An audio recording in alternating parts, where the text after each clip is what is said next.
You know that feeling, right? That gut instinct we use to predict the future. We do it all the time, whether we're trying to figure out next quarter's sales numbers or just guessing how a first date might go. But here's a thought. What if that powerful gut feeling is actually leading you astray? Well, today, we're going to dig into a simple 4-step fix to make your predictions way more accurate.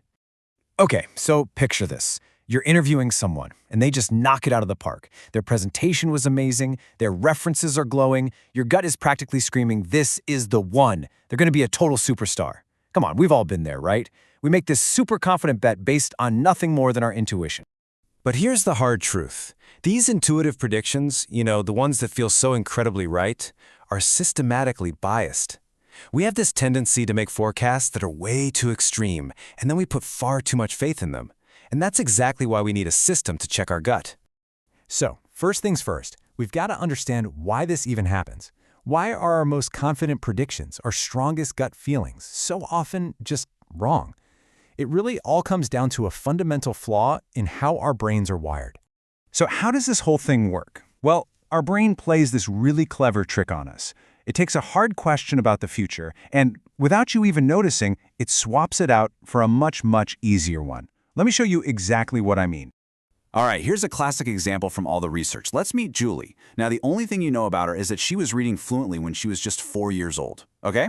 Now, I want you to predict her grade point average when she graduates from college. Go ahead, what's the first number that pops into your head? If you thought of a high number, maybe something like a 3.7 or a 3.8, you are definitely not alone. It's almost instant. Our brain just gets to work, linking precocious reader with smart and successful, and it builds the most coherent, positive story it possibly can from that one little piece of information. And that right there is the mental swap in action. It's a process called substitution. You see, the question, what will her GPA actually be, is really hard. I mean, there's so much uncertainty involved. So your brain, in a flash, substitutes it for an easier one. How impressive is it that a 4-year-old can read fluently? And the answer to that? It's very impressive. Now, the mechanism driving that swap is something called intensity matching. Basically, you take the intensity of how you feel about the evidence, in this case, very impressive, and you match that same intensity to the GPA scale, which means you land on a very high number, like 3.8. Your prediction is just matching your evaluation. But here's the problem. This whole process leaves out a huge piece of the puzzle, a critical statistical truth that our intuition pretty much always ignores. And that truth is called regression to the mean. It's a simple idea, but it's incredibly powerful. Extreme results tend to be followed by results that are closer to the average. Why? Well, a big part of it is just luck. An unusually amazing performance, like Julie reading so early, is often a combination of real skill and some good fortune. Our gut feelings completely ignore this, so they're non-regressive. They don't account for this natural pull back towards the average. Let's make this super simple. Imagine a golfer has an unbelievable day on the course and shoots a 65. What's our intuitive prediction for the next day? Well, probably another 65, but that's really unlikely. See, a great score involves skill, for sure, but also a little bit of good luck. The next day, the skill is still there, but their luck is probably going to be more, well, average.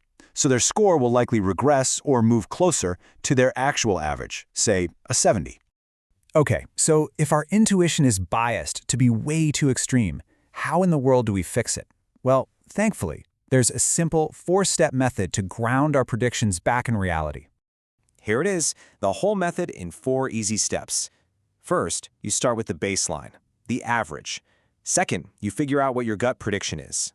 Third, and this is key, you estimate the actual connection or correlation between your evidence and the outcome. And finally, you adjust your prediction by moving only part of the way from that average towards your gut feeling. So let's actually put this tool to the test. We're going to go back to our precocious little reader, Julie, and see how it works. Step 1, we start with the average. If we knew absolutely nothing else about Julie, what would be our best guess for her GPA? Well, it would just be the average for any graduating senior, so let's call that a 3.0. That's our anchor, our baseline. Step 2, what was our gut feeling? Remember, based on that really impressive fact about her reading at age 4, our intuition, thanks to that mental swap and intensity matching, screamed out a really high GPA, somewhere around 3.8. And now for the crucial reality check. Step 3 is to estimate the actual correlation between reading age and college GPA. And look, while there's probably some link, it's not perfect, right? So many other things go into a college GPA. Studies suggest it's a pretty modest correlation, so let's estimate it at 0.30. Just think of that as a number between 0 and 1 that tells you how predictive your evidence really is. And 0.30, that's not very strong. And now step 4, where we bring it all together. We don't just jump all the way to our gut feeling of 3.8. No, because that correlation is only 0.30. We're only going to move 30% of the distance from the average, which was 3.0, towards our intuition of 3.8. And the result? Our new corrected prediction is a 3.24. Now look at that difference. It's still above average, which makes sense. Her early reading is a good sign, but it is so much more moderate and realistic than our initial extreme guess of 3.8. This, my friends, is an unbiased prediction. So the big idea here isn't to just throw your intuition out the window. Not at all. It's actually a valuable signal. The goal is to tame it, to listen to it, but then to moderate it with a healthy dose of reality. So let's just recap the big takeaways. First, your gut predictions are almost always biased toward being too extreme. Second, this 4-step method doesn't ignore your intuition. It just anchors it in reality. And most importantly, it forces you to ask that crucial question, how good is my evidence really? And yeah, these corrected predictions might feel a little less exciting, but trust me, over the long run, they're going to be far, far more accurate. I want to leave you with this direct quote from the source material, because honestly, it says it all. Your intuitions will deliver predictions that are too extreme, and you'll be inclined to put far too much faith in them. I think that's a warning we should all take to heart. So I've got one last question for you. Think about a prediction you're making right now, maybe in your work, maybe in your personal life. What's the next gut feeling that you need to run through this 4-step reality check?